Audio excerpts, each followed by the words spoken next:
te presento a parte del equipo de Geoblink. Ellos ya saben un poco sobre ti y nada, si te parece, cuando quieras, pues preséntate o di unas palabras sobre ti y cuando quieras, pues empiezas. Perfecto, bueno, pues yo soy Miguel Álvarez de Mont, yo soy médico, soy psiquiatra, entonces ahora trabajo en el Hospital Infanta Leonor, ahí es donde tengo la práctica clínica y luego también soy profesor asociado a la Universidad de Alcalá, que doy clase en la Facultad de Medicina y luego doy clase en fisioterapia. Entonces, bueno, en la Universidad de Alcalá también hago investigación en el hospital y en la universidad porque a mí me gusta mucho y a mí me parece un buen complemento pues a la asistencia clínica, ¿no? Entonces, pues bueno, he hecho hoy una apuesta arriesgada porque los psiquiatras estamos acostumbrados a escuchar.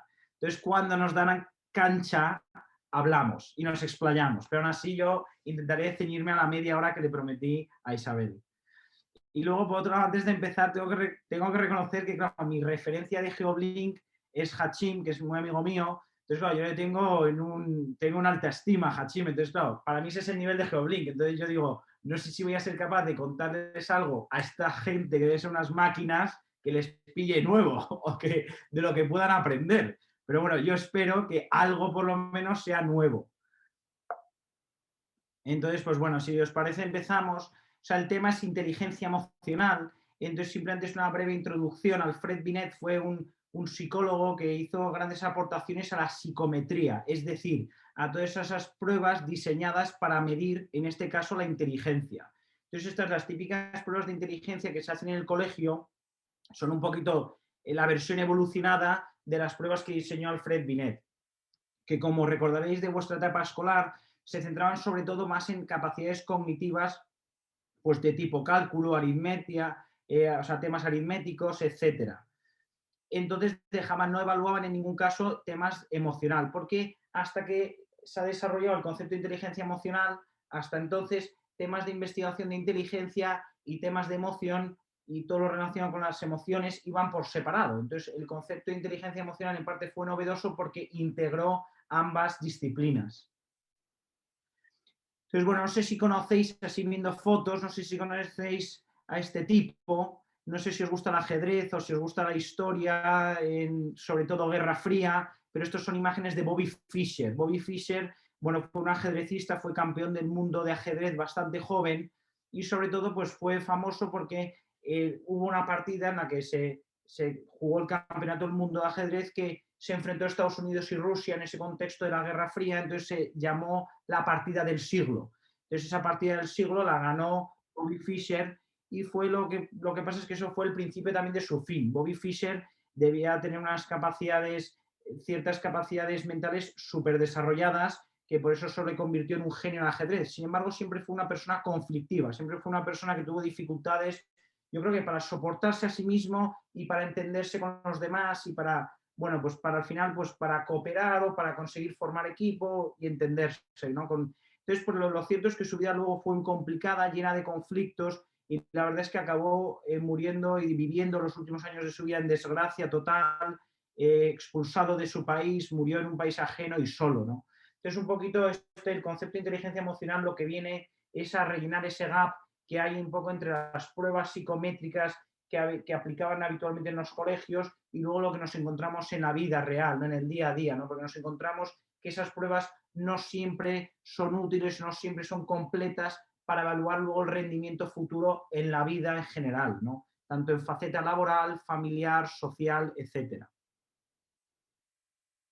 Entonces, pues bueno, aquí viene la pregunta, ¿no? Aquí viene la pregunta de, ¿os parece inteligente cuando actuamos pues secuestrados por nuestras emociones? ¿No os parece inteligente? ¿No? Pues seguro que todos pues, podéis pensar en episodios que os hayan pasado en vuestra vida, reciente o más lejano, en el que muchas veces pues haberos dejado llevar pues por la ira, por el rencor o por el miedo, os haya llevado a actuar peor, o sea, a actuar mal, en el sentido de que os haya llevado a actuar de una manera que os ha alejado de vuestro objetivo, ¿no? Pues, por ejemplo, ¿no? Imaginaros, nos puede pasar, ¿no?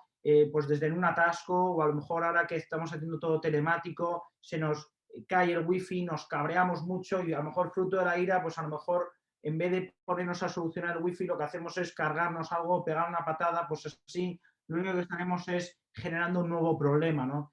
Entonces eso es un poquito de lo que vamos a hablar hoy, y eso es un poquito lo que aporta la inteligencia emocional, ¿no? Diciendo, todas esas emociones, todas nuestras emociones se relacionan, están interrelacionadas con nuestra inteligencia, ¿no? Y al final nuestro rendimiento, es decir, nuestra inteligencia total final, será un poquito la confluencia de ambas. Entonces, ¿para eso qué es importante? Pues un poco el conocerse a sí mismo, el también reconocer emociones ajenas y la capacidad de controlarse, ¿no? O sea, esa capacidad, pues seguro que en Geoblink, o en Geoblink a lo mejor no, porque a lo mejor todo es armónico, ¿no? Pero a lo mejor en vuestras casas, pues a veces cuando hay algún conflicto, porque los conflictos es parte normal de la vida, pues yo creo que todos habéis tenido la experiencia de si uno toma decisiones en un momento de enfado, pues a lo mejor es la decisión equivocada, ¿no? O sea, que hay veces que esa capacidad de autocontrolarse, es decir, a lo mejor de esperar, de voy a tener esta conversación, esta decisión la voy a posponer a esta tarde o a mañana, lo voy a dejar enfriar, pues eso a veces nos hace ver los problemas con más perspectiva, ¿no? Y a veces pues también, bueno, pues incluso el miedo, ¿no? Pues el miedo, yo qué sé, pues a lo mejor a una presentación, el miedo a una prueba, el miedo a redactar un informe, pues si nos dejamos llevar por el miedo nos puede llevar a bloquear, ¿no? Porque luego veremos, pero básicamente las emociones lo que tienen que hacer es ayudarnos a adaptar al cuerpo, posicionar al cuerpo en una situación en la que pueda responder mejor, en la que pueda enfrentarse mejor a una situación estresante. Entonces, por eso es importante que las emociones pues estén bien dirigidas, ¿no? Y eso, las emociones ayudarán que todas estas capacidades cognitivas que tenemos vayan dirigidas a la consecución de un objetivo, ¿no? ¿Para qué sirve tener mucha memoria si lo único que recordamos son las cosas negativas de la vida? ¿Para qué sirve tener mucha capacidad de atención si solo me fijo en los detalles negativos? Eso al final se vuelve contra ti. Entonces, digamos que esas capacidades cognitivas también hay que dirigirlas, ¿no? Podría ser, no sé si os gusta el golf, pero es un poquito como la fuerza. La fuerza sin control no sirve de nada. Pues entonces, un poquito volviendo al ejemplo de Bobby Fischer, la idea sería esa, ¿no? De que hay que tener capacidad de dirigir nuestras capacidades. Entonces, pues bueno, las emociones seguro que las conocéis, pero tenemos emociones pues de ira, tipo furia, cólera, también de tristeza, de temor, de placer. Las de placer también pueden ser peligrosas, ¿no? Por ejemplo, en la residencia, lo primero que te dicen, no lo primero, ¿no? Pero de las primeras cosas que te dicen es no te vayas de compras en un saliente de guardia, porque saliente de guardia con la emoción, bueno, o sea, con la euforia de haberte quitado la guardia de encima, con esa sensación de alivio, ¿qué pasa? Que uno se desinhibe un poco y al final pues acaba comprando, bueno, más de lo que desearía y luego se acaba arrepintiendo, ¿no? Entonces una cosa que te dicen, cuidado con los salientes de guardia, a ver qué vas a hacer, sobre todo de residente, ¿no? Ya luego ya aprendes.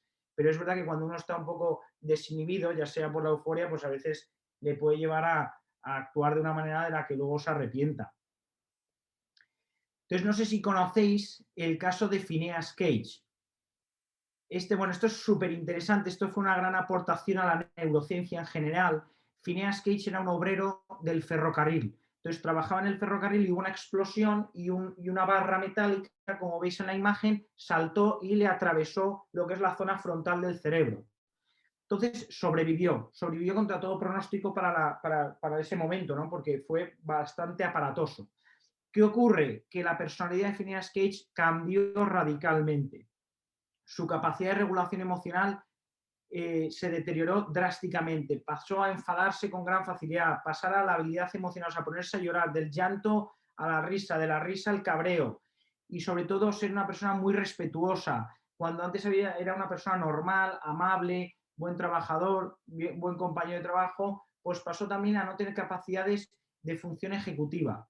Es decir, que era ya incapaz de planificar tareas, organizarse el tiempo y pues distribuirse las distintas tareas en pequeños pasos para ejecutarlos, ¿no? Entonces, Phineas Cage aportó su desgraciado accidente, lo que nos sirvió es para saber que el lóbulo frontal es el responsable de la regulación emocional, un poquito de la adecuación a las normas sociales y también de la planificación y organización del tiempo de las tareas.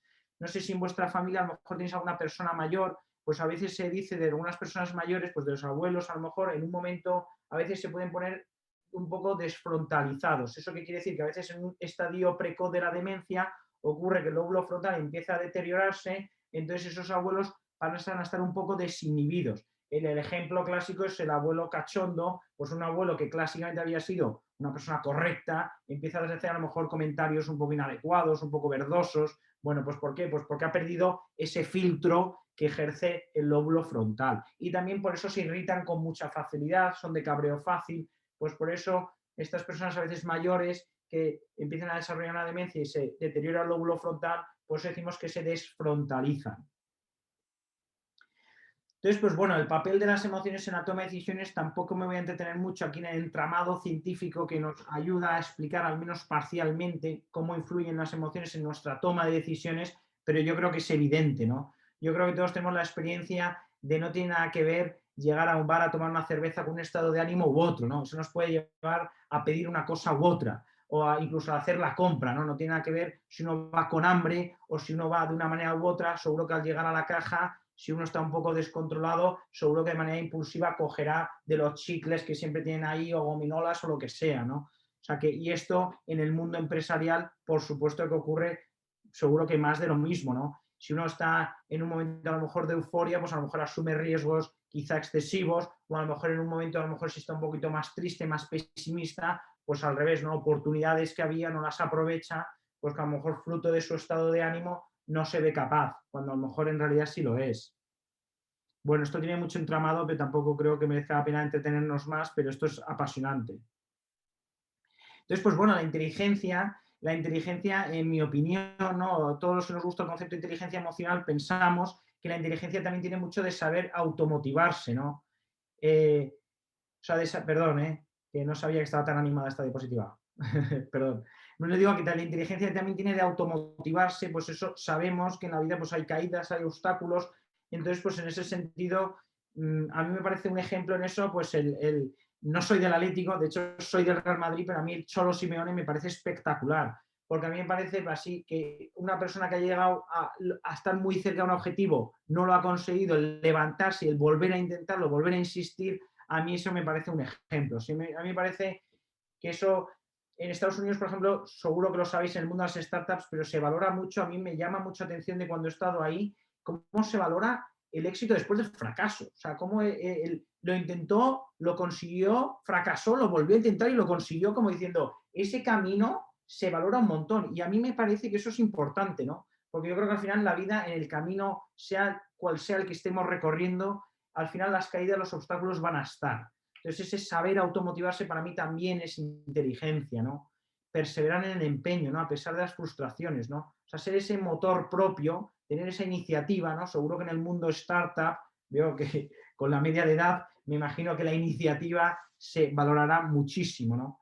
Y luego, pues ahí, muy importante, que esto todos intuitivamente lo sabemos, ¿no? Pero controlar nuestros impulsos y diferir las gratificaciones, ¿no? Todos sabemos que a veces cuando estamos pues a lo mejor muy metidos en un proyecto o lo que sea, pues a veces hay cosas que nos pueden apetecer mucho, pero que hay que retrasar, ¿no? Pues como puede ser una escapada de fin de semana o quedar. Pues estas cosas se entrenan, ¿no? Y esto, bueno, ahora la pandemia yo creo que nos está haciendo expertos. Pero esa capacidad de diferir las gratificaciones para mí también es inteligencia, porque todas estas cosas nos van a ayudar a conseguir nuestros objetivos en la vida, ¿no? Regular nuestros estados de ánimo, evitar que la angustia, el miedo pueda con nosotros, ¿no? Muchas veces vemos, ¿no? Sobre todo a lo mejor en adolescentes, porque lo bueno de la inteligencia emocional es que todos estos rasgos de inteligencia emocional se pueden entrenar, se pueden fortalecer bueno, con el entrenamiento. O sea, digo que uno puede desarrollar estas cualidades, las puede potenciar. Esto es lo positivo que tiene y lo real que tiene, versus ese concepto más estanco, quizá, de la inteligencia de las pruebas psicométricas de Alfred Binet. Entonces, pues bueno, muchas veces nos pasa, ¿no? Frente a un reto profesional, familiar, de lo que sea, pues muchas veces el creernos que no vamos a ser capaces, no, joder, pues este plan no va a salir adelante o este proyecto no voy a sacar, pues ese, como pienses así, como tú te angusties y te autodetermines a no conseguirlo, pues no saldrá, ¿no? Y viceversa. Y luego yo creo que en cualquier trabajo y en la vida, ¿no? A nivel familiar, social y en cualquier plano profesional, lo de cooperar es fundamental, ¿no? Entonces, para eso también es importante muchas veces, pues bueno, confiar en los demás y sobre todo también intentar entender no solo los sentimientos y las emociones de los demás, sino también sus motivaciones, ¿no? Yo creo que para buscar una confluencia de intereses, yo creo que muchas veces en la vida profesional, desde luego, lo mejor es buscar pactos que sean buenos para las dos partes, ¿no? Yo creo que el trato bueno es aquel que se puede repetir en el futuro. Entonces, al final, para cooperar yo creo que tiene mucho también de pensar en el otro, ¿no? ¿Qué le puede interesar? ¿Dónde puedo encontrar las áreas de interés? Entonces, para mí todo esto también es inteligencia, ¿no? Y esto es lo que la inteligencia emocional ha aportado, el concepto de inteligencia emocional en mi opinión, ha aportado a este campo.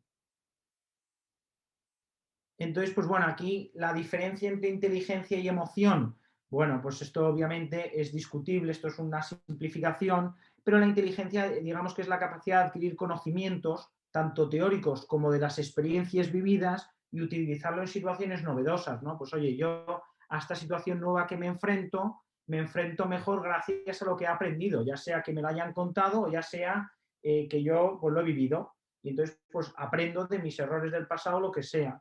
Entonces, ¿eso en qué se manifiesta la inteligencia? Pues una conducta adaptativa, dirigida a conseguir unos objetivos, ¿no? Mientras que la emoción es más... la emoción a mí me parece como un ejemplo paradigmático de cómo la mente y o sea, lo físico y lo mental está absolutamente conectado, ¿no? E imaginaos una situación de miedo, ¿no? Que vais por la calle y veis a un perro peligroso suelto, ¿no? Pues en ese momento de miedo, el miedo, que es un pensamiento, se manifiesta físicamente absolutamente, ¿no? Nuestra expresión facial cambia, nuestros músculos se tensan, la voz, la actividad del sistema nervioso autónomo, ¿que eso qué quiere decir? Pues eso quiere decir la frecuencia cardíaca, frecuencia respiratoria, la tensión arterial, todo que hace, pues adaptarse para responder a ese estresor, en este caso el miedo, ¿no? El sistema endocrino, pues son todas las hormonas del estrés. ¿No? Bueno, pues gracias a las hormonas del estrés, en Geoblink os podéis quedar hasta la hora que haga falta para acabar un proyecto, ¿no? Pues dices, qué bueno es tener ese cortisol, esa adrenalina ahí inyectada en el torrente sanguíneo para responder a ese estímulo, a ese reto. Y lo mismo nos pasa con cosas a lo mejor más de tipo románticas, ¿no? Pues oye, ¿no? El ponerse rojo en los adolescentes, a mí es que eso me parece hasta llamativo, ¿no? Como una cosa, un sentimiento, una emoción se puede manifestar tanto en lo físico. A mí me parece eso apasionante.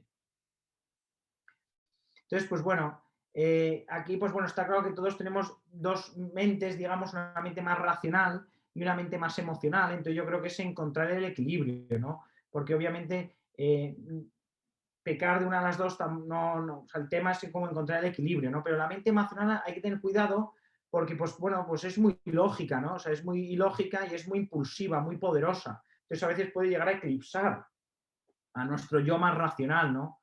Eso, pues eso en los conflictos se ve mucho, ¿no? En los conflictos digo que puede ser en casa, puede ser en el trabajo, que si uno habla en el momento de cabreo, en el momento de ira, pues es peligroso porque a veces uno luego se arrepiente, ¿no? Y aparte tendemos a ser muy categóricos, ¿no? En el momento, esto se ve mucho, por ejemplo, con los deportes, ¿no? Si seguís algún equipo de fútbol, a mí me llega incluso a poner un poco nervioso, ¿no? Que cuando uno lee la prensa deportiva al día siguiente, si el equipo ha ganado, parece que son todos los mejores y demás, y si pierde pasan a ser lo peor, ¿no? Y dices, bueno, oye, que este, no sé, que ha ganado un mundial, no sé, dices, tío, no sé, digo, que el Madrid pierde y ya Zidane pasa a ser lo peor de lo peor. Y dices, bueno, tranquilo, ¿no? Y lo mismo nos puede pasar en nuestra profesión, ¿no? Yo creo, por eso a mí me gusta tanto el concepto de inteligencia emocional, porque yo creo que es normal equivocarse, yo creo que en cualquier profesión hay un proceso de aprendizaje, entonces a mí me llama mucho atención y me gusta, me parece que es gente a imitar, toda la gente que se levanta después de caer y sobre todo sigue confiando en sí mismo después de después de haber metido la pata, porque confiar en uno mismo cuando las cosas van bien es fácil, lo difícil es cuando las cosas van mal. Entonces, pues bueno, aquí si me dijeses, oye, ¿me recomiendas algún libro, alguna lectura? Pues yo creo que cualquier libro de Daniel Goleman, que es el psicólogo un poco que desarrolló todo este concepto, es interesantísimo. Tiene un primer libro inicial, luego ya tiene versiones, bueno, pues una versión más extensa, luego versión comentario al respecto. Pero bueno, cualquier libro de Daniel Goleman a mí me parece apasionante. O sea, el concepto de inteligencia emocional ha sido un exitazo, no solo en el área de la salud, también se han desarrollado, bueno, muchas investigaciones en muchos terrenos, también en el terreno más empresarial o del mundo de los negocios. Y de hecho se han desarrollado programas para el desarrollo de la inteligencia emocional, ¿no? O sea que esto me parece un éxito de concepto y si os gusta, queréis leer algo de inteligencia, yo desde luego esto me parece súper recomendable, una lectura muy recomendable. Entonces, ¿en qué se basa? Obviamente antes ya hubo unos preámbulos, Howard Gardner ya desarrolló la teoría de las inteligencias múltiples, que a mí personalmente me parece apasionante, ¿no? Porque Howard Gardner su teoría, lo que expuso es que la inteligencia pues tiene muchos componentes que no tienen por qué estar relacionados entre sí. Entonces, ¿qué pasa? Que uno puede destacar mucho en un área y no en otras. Entonces, ¿qué pasa? Que a uno le puede pasar que tiene mucha inteligencia lógica y matemática, tipo Bobby Fischer, pero si carece de otros componentes de la inteligencia muy importantes, pues al final su rendimiento en la vida, su funcionamiento en la vida, desde luego que a largo plazo será malo. Y eso pues lo vemos, vamos, yo he tenido así algunas, no discusiones, pero algunas charlas apasionantes con Hachim donde pues, muchas veces me cuenta un poco el perfil, digamos, un poco el perfil psicológico a veces del emprendedor, que a veces esas mismas virtudes que llevan a alguien a emprender, a lo mejor esas mismas virtudes luego se pueden convertir en defectos, por decirlo así, o pueden complicar a veces la persistencia de un proyecto o que aquello dure en el tiempo, ¿no? O sea, es curioso, pero bueno, que se nota que yo creo que un equilibrio entre todas estas áreas de la inteligencia pues es bueno y necesario, ¿no? También esto a mí me parece muy, muy importante también de cara a orientar a la gente, sobre todo a la gente joven profesionalmente, ¿no? Porque dices, a lo mejor hay gente que tiene muchísima habilidad lingüística, ¿no? Entonces dices, pues tienes una facilidad para desarrollar poemas, canciones o para... dices, hombre, pues dedícate a los medios de comunicación, a la literatura, ¿no? Seguro, hay desde luego que hay periodistas súper ingeniosos. Y esto seguro que vosotros tendréis muchos ejemplos, ¿no? Yo me acuerdo de un amigo mío del colegio que a lo mejor en la carrera pues dedicaba, ponía interés y demás, pero que a lo mejor no destacaba mucho, luego fue cambiar de sector, se dedicó a otro sector, otras habilidades, y es que en este sector ha destacado mucho, le va muy bien. Entonces, pues bueno, yo creo que sí que es importante, las conclusiones que yo creo que también se pueden sacar o la aplicación práctica es, sobre todo a los más jóvenes, sobre todo a lo mejor adolescentes, pero yo creo que en cualquier etapa de la vida, intentar orientarnos, intentar posicionarnos en un track profesional o incluso también la familia o la sociedad en donde desarrollemos nuestras potencialidades, donde también nuestras cualidades, bueno, pues se puedan aprovechar más. Entonces, pues bueno, la inteligencia emocional, que esto ya decía Howard Gardner, la inteligencia múltiple, ya destacaba este otro autor, lo del componente intrapersonal, de conocerse a sí mismo, por decirlo así, de saberse manejar a sí mismo, que eso también es importante, y ese componente interpersonal de relacionarse con otros, ¿no? De saber entenderse, de saber, pues bueno, pues cooperar. Entonces, pues bueno, aquí, bueno, perdón porque no la recordaba tan animada la diapositiva. Bueno, distorsiones cognitivas, ¿no? Pues es decir, yo también, ¿no? A mí a veces en el mundo de las startups tenéis vuestros tecnicismos, digo, pues yo voy a poner aunque sea uno, ¿no? Distorsiones cognitivas. No sé si sabéis lo que es, pero básicamente son pensamientos equivocados, ¿no? Entonces, ¿cuáles son los pensamientos equivocados típicos de un secuestro emocional? Pues cuando uno se deja secuestrar por una emoción, los pensamientos que tiene suelen ser más infantiles, entonces suelen ser más categóricos, como más simples, ¿no? El todo o nada, ¿no? En la generalización, nunca, siempre, todo, jamás. Entonces, ¿eso qué pasa? Que eso a veces es peligroso porque eso solo invita a veces a la discusión, ¿no? Dices, a lo mejor dices, oye, en casa, ¿no? Pues ahora con el teletrabajo, pues a lo mejor estáis ahora muy concentrados en una cosa, ¿no? Y alguien de vuestra familia con quien viváis os dice, oye, que te toca poner la mesa, preparar la comida, lo que sea. Entonces, eso es más propio de los adolescentes, más propio de lo infantil, pero a veces ese reaccionar de, joder, siempre me toca a mí, pues ese tipo de cosas, o siempre me como yo los marrones en la oficina, nunca me ayudas, pues esas cosas que a veces se dicen en un momento de enfado, ¿no? Pues esas cosas suelen ser muy infantiles porque es raro que algo sea tan categórico. Entonces yo creo que ahí sí es muy difícil, pero yo creo que una cosa que podemos llevarnos, o una cosa que me parece útil es aprender, ¿no? Obviamente cada uno conociéndose a sí mismo, pero a no tomar decisiones, a no intentar decir lo mínimo posible en los momentos en que uno esté muy caliente, o por arriba o por abajo, ¿eh? Porque a veces en un momento de euforia uno hace unas promesas que luego no va a poder cumplir. Entonces, digo que yo creo que ciertos compromisos es mejor no adquirirlos en un momento en el que uno esté un poco invadido por sus emociones, ¿no? Y luego en la visión de túnel muchas veces el problema también que tenemos es que enfatizamos en lo negativo o en lo positivo según cómo estemos y también eso nos puede llevar a ignorar otros elementos, ¿no? Pues imagínate, si nos enfadamos con alguien, qué típico, ¿no? O sea, que esto es parte de la naturaleza humana, pero los conflictos interpersonales, incluso en familias, dentro de la familia. Porque muchas veces cuando cogemos a alguien tirria que ya nos enfada por lo que sea, ignoramos los aspectos positivos de esa persona. Yo creo que la inteligencia emocional lo que nos invita es a dar un paso atrás, a coger distancia. Y muchas veces dando un paso atrás, bueno, las cosas se ven con más perspectivas y bueno, se matizan, por lo menos se matizan las cosas. Y luego lo de saltar a conclusiones, ¿no? Que eso también, sobre todo en los momentos de enfado, pues es que uno muchas veces ya salta a la conclusión y dice, lo ha hecho para fastidiarme, o lo ha hecho para... Y bueno, no sé, o sea, es que nos acelera, ¿no? Siempre estamos secuestrados emocionalmente y nos aceleramos un poco y saltamos a las conclusiones, ¿no? Y eso a veces nos lleva a enfrentamientos o a riñas que hacen mucho daño y que son innecesarias, ¿no? Entonces, pues bueno, aquí viene,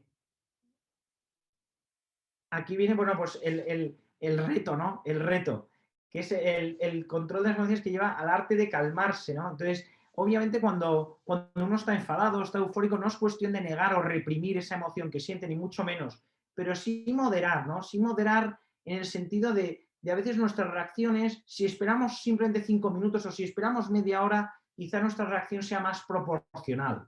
Entonces yo creo que hay a compasar nuestras nuestro lado más emocional a nuestro actuar, yo creo que es bueno. Yo creo que es bueno. Entonces, pues bueno, eso. Y luego aquí pongo un poquito la reconsideración cognitiva, porque muchas veces cuando nos enfriamos, cuando nos distanciamos, cuando nos replanteamos nuestro planteamiento, bueno, valga la redundancia, ¿no? Pero nos replanteamos nuestro pensamiento, nuestra opinión, nuestro criterio. Entonces, bueno, esa reconsideración cognitiva a mí me parece en ocasiones necesaria, ¿no?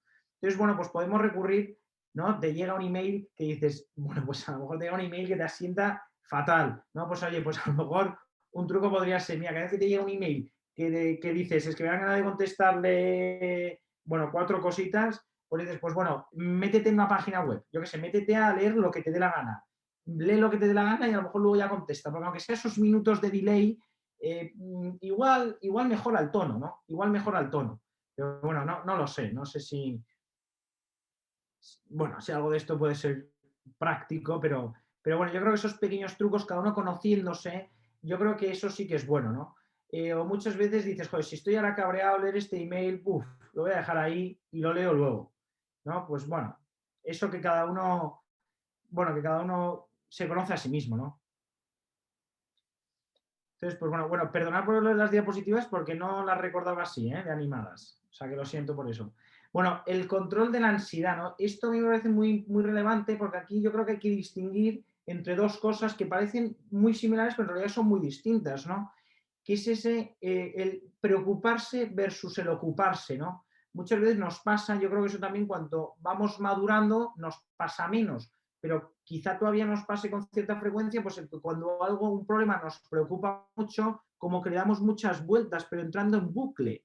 Entonces eso hay que diferenciar la preocupación obsesiva, un poco rumiativa, de darle vueltas a un problema, versus la reflexión constructiva. La reflexión constructiva es obviamente pensar en el problema, definirlo, caracterizarlo, intentando buscar soluciones. Entonces eso también, ahí pues cada uno puede tener sus truquillos. A mí personalmente una cosa que me ayuda es escribir los problemas en un folio. Yo no sé por qué, pero si pongo el problema sobre el folio lo veo, no sé, es como que ya, no sé, casi que lo veo casi hasta en tercera persona. Entonces, pues bueno, no sé, cada uno que obviamente cada uno tiene sus trucos, eso por supuesto, pero yo creo que sí que intentar romper todos esos círculos viciosos que sea dar vueltas a una cosa, ¿no? Dar vueltas a una cosa, digo, sin elaborar un plan. Entonces, pues bueno, para romper la espiral, pues también hay cada uno, pues bueno, lo que le sirva. A mí escribir en un folio, desde luego que me ayuda mucho. Entonces, un rasgo de inteligencia emocional para mí muy importante es la prueba de realidad, ¿no? Yo doy clase en primero de medicina, entonces me hace mucha gracia porque cuando les hablo de inteligencia emocional, muchos se destacan como que tienen mucha capacidad interpersonal, pero luego cuando hacen un trabajo en grupo acaban peleados. Entonces, tío, pues eso, creo que la imagen que tú tienes de ti mismo no se corresponde con lo que luego ocurre objetivamente. Entonces, yo creo que la prueba de realidad a mí me parece un rasgo de inteligencia emocional importantísimo que creo que eso nos puede ayudar en la vida, ¿no? Porque dices, oye, pues yo me creo un buen profesor y dice, bueno, pues tus alumnos te han evaluado como el peor de todos. Y dice, bueno, pues no sé. O diciendo, oye, mis pacientes, o diciendo, no sé, hago unos tratos estupendos. O yo qué sé, ¿no? Pero yo, la prueba de realidad en cualquier área de la vida, yo creo que hacer una prueba de realidad, el darnos cuenta diciendo si esa imagen o esa idea mental que nosotros tenemos sobre un asunto, si luego se corresponde o no con la realidad, a mí me parece muy importante, porque luego la realidad antes o después se impone y la realidad es cruda. Entonces es que nos pille preparados por lo menos. Luego flexibilidad, ¿no? Flexibilidad, yo creo que flexibilidad de esto hablabas en febrero igual aportabas algo. Ahora ya, un año después, en febrero de 2021, creo que flexibilidad ya, bueno, pues ya qué voy a decir, ¿no? Pero esto sí que durante la pandemia lo habréis notado, ¿no? Que flexibilidad no es solo para adaptarse a las circunstancias tecnológicas en el trabajo, también es pues incluso adaptar un hobby, adaptar una afición. Oye, pues ya no puedo hacer estas cosas, pues voy a buscarme la vida, ¿no? Pues eso, no sé, a mí es que me llama la atención a veces, porque me encuentro a veces, no sé, pues me encuentro por la vida gente como muy rígida. Y dices, no sé, no, si esto ya no lo puedes hacer, deja de machacarte, deja de lamentarte, busca una alternativa, ¿no? Y esto, bueno, pues esto también en el mundo empresarial, pues me imagino que las oportunidades de negocio pasará mucho, ¿no? Lo de solución de problemas, a mí me parece muy importante, porque yo personalmente, y esto yo lo digo por si a alguien le ayuda o le sirve de algo, yo en marzo llegó a un punto que dejé de ver las noticias. He estado semanas, meses incluso sin ver las noticias porque creo que quejarte de algo no aporta nada, solo sirve para quemarte tú. Entonces, si no eres capaz de generar problemas, o sea, si no eres capaz de generar soluciones para un problema, yo lo que pienso es que quejarte no te va a ayudar. Sobre todo no va a cambiar el problema y sobre todo tú te vas a amargar. Entonces yo creo que ante los problemas hay que identificarlos, por supuesto, definirlos, pero los problemas que no estén en nuestras manos, yo no sé si merece la pena machacarse con ellos, ¿no? Porque yo creo que un problema al cual no le podemos aportar soluciones, no sé si merece la pena mucho poco, como decíamos antes, de darle vueltas y vueltas, ¿no? Yo he visto en la consulta, pero también familiares, amigos, ahora con la pandemia, mucha gente que obviamente es que ve las noticias y te dan ganas de llorar. Entonces, si las ves día tras día tras día, pues dices, mira, si te está amargando ver las noticias, deja de verlas. Porque no es algo que esté en nuestras manos ahora. Bueno, está en nuestras manos, pero muy parcialmente. Entonces dices, bueno, no sé, eso sí os sirve, pero yo eso sí que lo he visto, ¿no? Que mi calidad de vida ha mejorado durante estos meses, por lo menos, al filtrar la información que recibo. Y luego, pues bueno, la empatía, ¿no? Que la empatía es esa habilidad de reconocer las emociones de los demás, comprenderlas, mostrar interés, pero no es ser simpático, pero ni mucho menos. O sea, ser empático es un poco ponerse en el pellejo del otro, ojo, con este matiz, con el sistema de valores, creencias y circunstancias del otro. No es yo me meto en tu perfil con mi vida, porque claro, tú lo ves distinto, ¿no? Es me meto en tu pellejo con tu pellejo. Porque la empatía verdadera es me meto en cómo ves tu problema, pues eso, por tus circunstancias, bueno, pues tanto por lo que te ha pasado en la vida como por lo que tienes por delante, o sea, me meto en tu pellejo con tu pellejo. Y luego la asertividad, a mí la asertividad me parece fundamental, ¿no? Yo creo que esto se tendría que fomentar más, en mi opinión, en los colegios, ¿no? Porque qué importante es mostrar el desacuerdo, ¿no? Opinar distinto es normal, ver distintas formas de afrontar un problema, pero a veces nos falta, la asertividad básicamente es decir lo oportuno en el momento oportuno con las formas oportunas, ¿no? Esto yo creo que todos tenemos la experiencia de que un mismo comentario dicho en un momento u otro cae muy distinto, ¿no? Pues entonces la asertividad no consiste, obviamente, en estar de acuerdo siempre con los demás, ni mucho menos, pero sí elegir el momento, no ser oportuno, por decirlo así, también con las formas y los modales elegidos.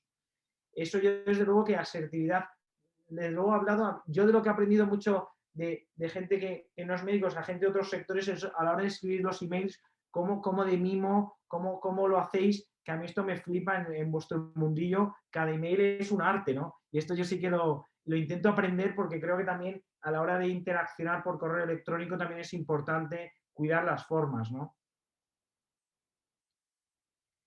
Entonces, pues bueno, manejo el estrés, ¿no? Yo creo que al final el manejo del estrés yo creo que muchas veces sí que tiene algo que ver con las emociones, porque muchas veces es cuando estemos muy estresados, pues bueno, el ser conscientes, pues eso a veces nos puede ayudar simplemente, oye, bajo, cojo el aire y a lo mejor después de 5 minutos lo veo de otra manera, pero sobre todo aquí la estrategia, que esto es lo bonito de la inteligencia emocional, que es todo se entrena con el hábito, ¿no? O sea, cuanto más me habitúe a tolerar situaciones de estrés, es decir, cuanto más carga de trabajo esté dispuesto, voy aquí a echarle un guiño al CEO, ¿no? Cuanto más carga de trabajo esté dispuesto a aceptar, seguro que con el entrenamiento lo iré llevando mejor. No, pero hablando en serio, esto también se nota con la carga familiar o social, ¿no? Diciendo, si tú te acostumbras a organizar eventos, a lo mejor para los amigos, seguro que te van generando cada vez menos estrés. Si tú estás acostumbrado pues, a asumir responsabilidades en casa, pues te irán afectando menos, lo llevarás mejor, no te pondrán de mal humor, no te sobrepasarán. O sea que aquí sí que es muy importante el entrenamiento, ¿no? El entrenamiento. Y aquí ahora ya vamos acabando. Aquí bueno, pues aquí bueno, en personalidad positiva me parece que hay algunos rasgos como interesantes que yo creo bueno, que estos todos tenemos obviamente rasgos positivos vamos, rasgos de personalidad positiva, pero sí que me parece como a veces importante pararse a pensar o recordarlo, ¿no? Lo importante que es creer en uno mismo, ¿no? Creer en uno mismo. O sea, si no crees tú en ti mismo, ¿quién va a creer?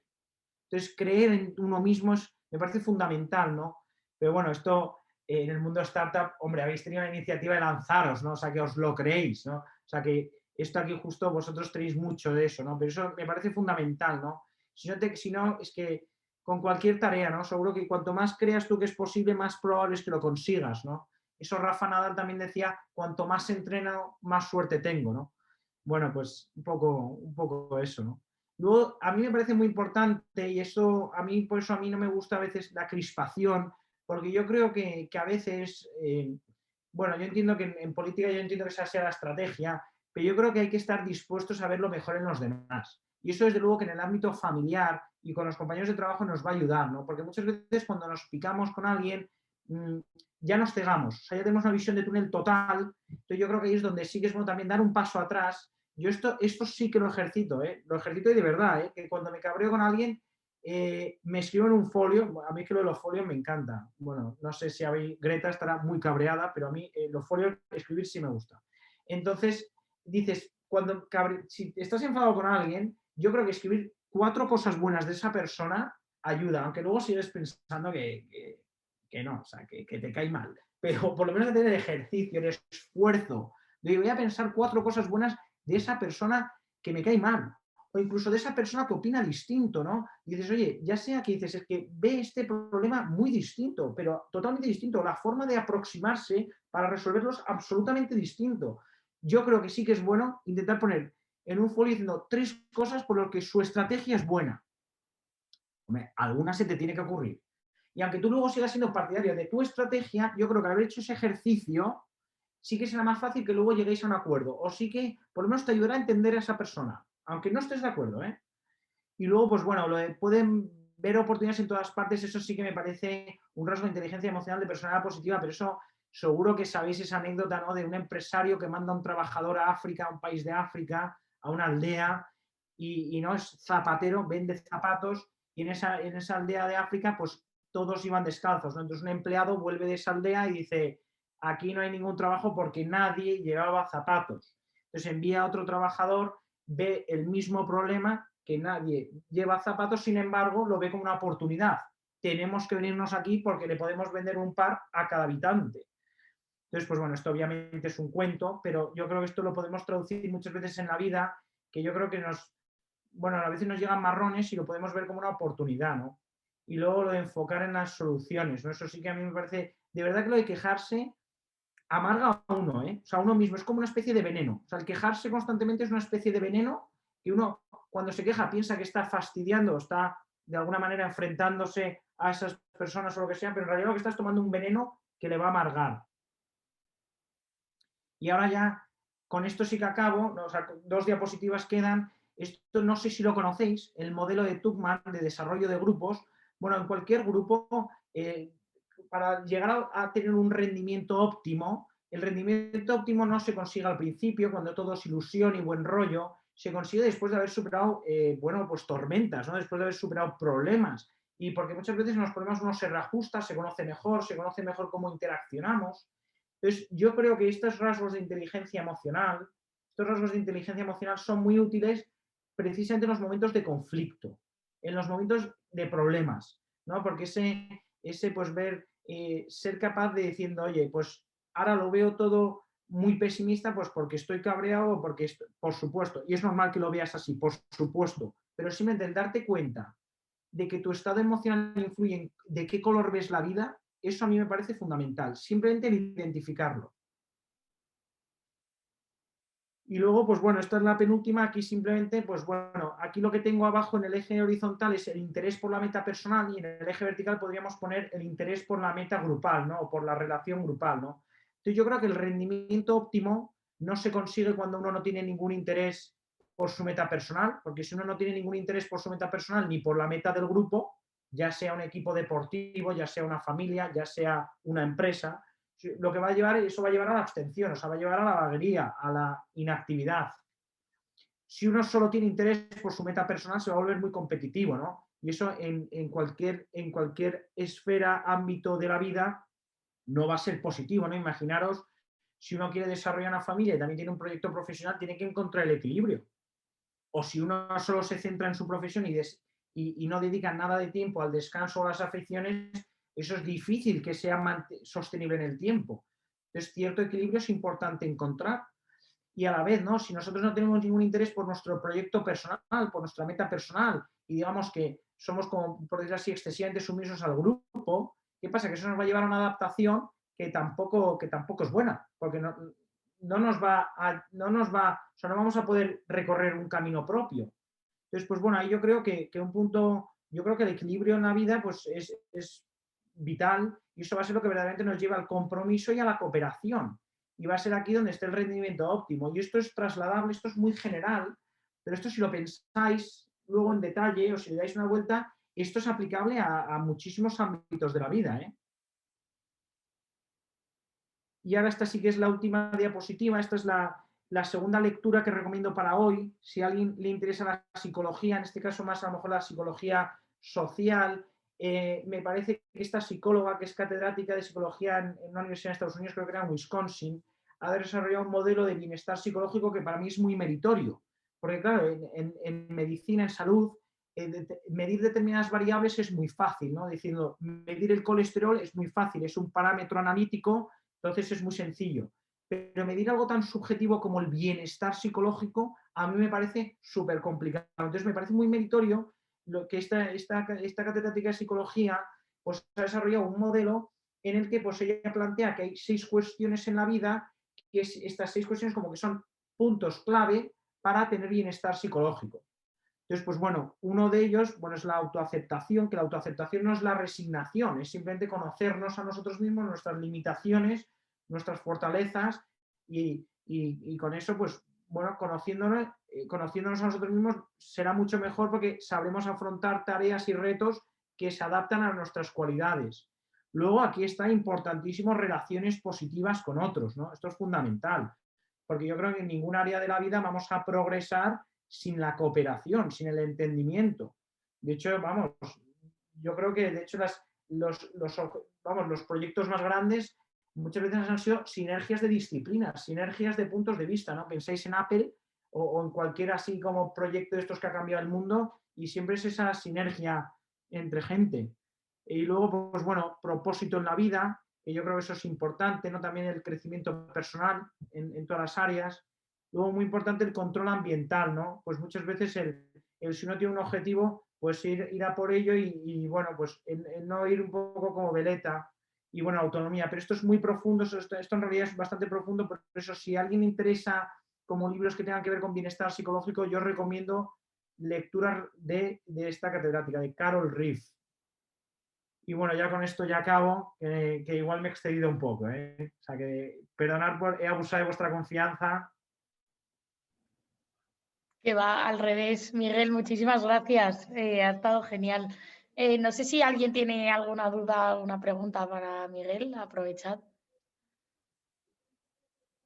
O decir que no con la cabeza, que os veo. Yo tengo una duda. Miguel, ¿se podría entrenar la inteligencia emocional de alguna manera? Sí, no, eso es lo bonito. Entonces ahí, hombre, para pautas concretas, yo sí que te recomiendo para pautas, si te interesa, el libro de Goleman es como súper asequible, quiero decir que no es que sea excesivamente técnico ni mucho menos, y al final, pues, cogiéndote pues cualquier área que tú digas, oye, pues yo creo que esto es donde yo puedo desarrollar más, pues eso al final entrenarlo, y yo creo que sí que como poner pequeños objetivos, ¿no? Y dices, oye, que es que a mí me juega una mala pasada que contesto, siempre que me cabreo contesto en el momento, ¿no? Pues a lo mejor en eso he puesto el ejemplo del email porque eso algún amigo me lo ha comentado. O sea, por eso he puesto ese ejemplo. Dices, pues a lo mejor dices, oye, si siempre contesto en caliente y eso siempre me juega una mala pasada, pues desarrollar trucos personales para diciendo, oye, pues pues cada vez que mi jefe me convoca a una reunión y no me apetece, vamos, me sienta fatal que en ese momento me envíe ese email, pues a lo mejor no contestar. Porque a lo mejor no contestar a lo mejor es mejor que contestar mal. Pero vamos, yo te recomiendo que si te interesa el libro de Goleman, de verdad que es muy bueno.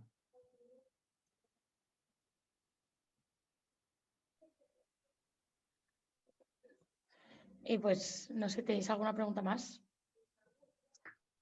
Hola, muchas gracias por la charla. Quería preguntarle si ha notado un deterioro de inteligencia emocional con el tema de la pandemia y que todo el mundo, pues, la vida ha cambiado y tenemos muchas restricciones y demás. Bueno, pero tutéame, por favor. Bueno, No, muchas gracias. Bueno, yo creo que aquí ha habido ejemplos, pues ha habido ejemplos de todo tipo, ¿no? Yo creo que también nuestra capacidad basal, es decir, cómo estábamos nosotros de capacitados en este área antes de la pandemia, ha condicionado mucho nuestra adaptación a la pandemia. Porque me encuentro desde gente, pues, sigue, no solo en la consulta, también familiares y amigos, obviamente, quemados con la situación, pero también te encuentras a gente que ha sabido aprovechar la ocasión, pues, para desarrollar otras áreas, ¿no? O dices, oye, en vez de frustrarme con que no puedo hacer este deporte que antes hacía de ir al gimnasio porque ahora no quiero y tal, pues leer o... Entonces yo sinceramente creo que la pandemia, como cualquier situación de estrés, lo que ha hecho es agudizar las diferencias. Entonces los que tenían aquí una capacidad de adaptación, de flexibilidad, optimismo, pues se han adaptado bastante bien y aquellos que no, pues lo han sufrido más. O sea, yo creo que la pandemia, como cualquier estresor, agudiza las diferencias.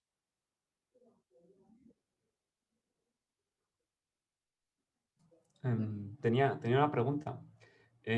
¿Podría ser que un exceso de inteligencia emocional te lleve a situaciones en las que no llegues a expresar tu opinión o limite tus acciones por demasiada empatía o algo por el estilo? No, eso es muy importante y una pregunta muy buena porque eso quizás no lo haya explicado bien, pero claro, la empatía, la asertividad, o sea, ese ponerse en el pellejo de los demás, eso por supuesto, pero ponerse el pellejo en los demás no quiere decir aceptar incondicionalmente. O sea, por ejemplo, tú imagínate yo como médico, dices, oye, yo atiendo a alguien, no atiendo a alguien en la consulta o le voy a ver a su cama en el hospital y está dolorido y yo entiendo que porque esté dolorido puede estar un poco cabreado. Perfecto. Pero yo no puedo permitir que me insulte. O sea, eso es una línea diciendo, oye, por muy cabreado que estés, por muy dolorido que estés, yo lo entiendo, pero no me puedes insultar. O sea, eso sería una agresión física o verbal al personal que te está atendiendo, eso es inaceptable.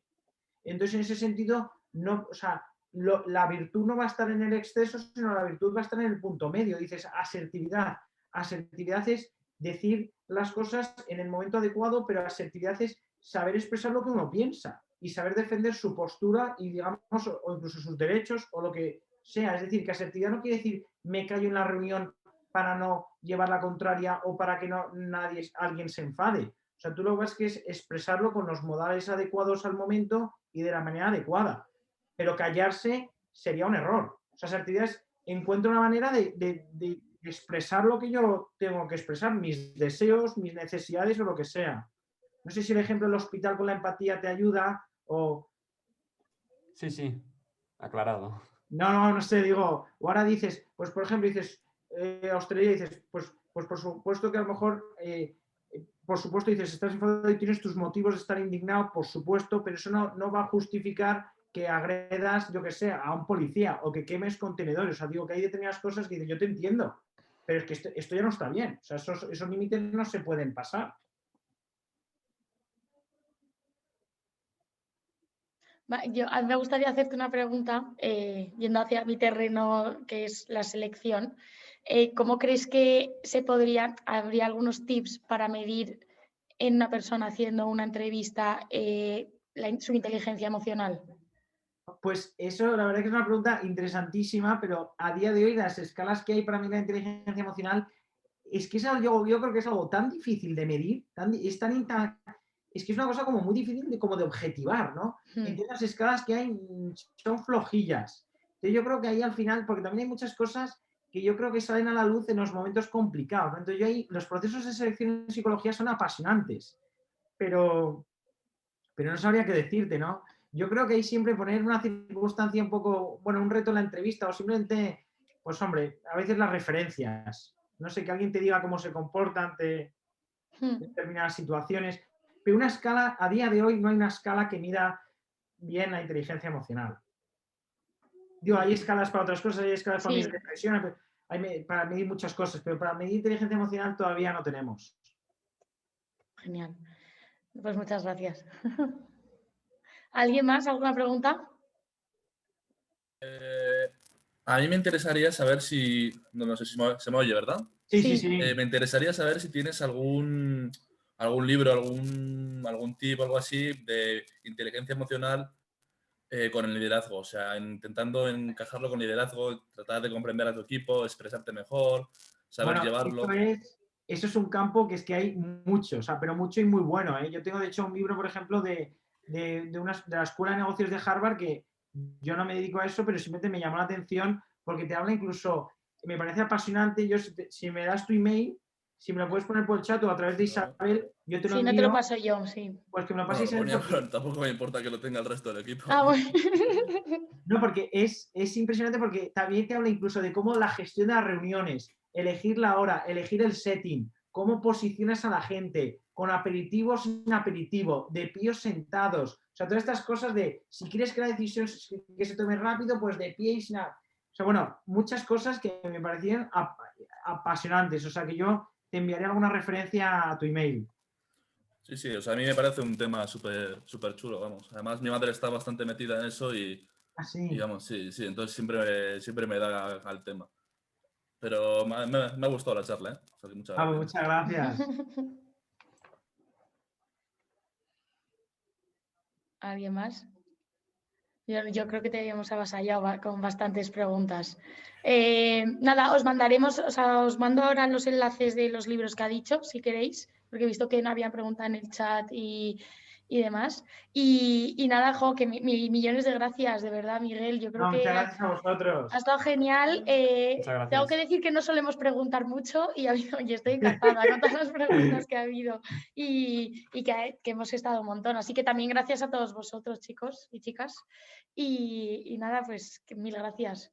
No, pues muchas gracias, porque es verdad que con el Zoom, es verdad que es que no tienes el feedback, no ves, no puedes leer las caras de nadie. O sea, entonces dices, no sé si les estoy tostando o si alguien me está siguiendo. O sea, que muchas gracias. Nada, pues nada, que tengas muy buen día, Miguel, y igualmente. Gracias. Hasta luego. Gracias. Muchas gracias, Miguel. Gracias. Gracias. Gracias. Hasta luego. Gracias.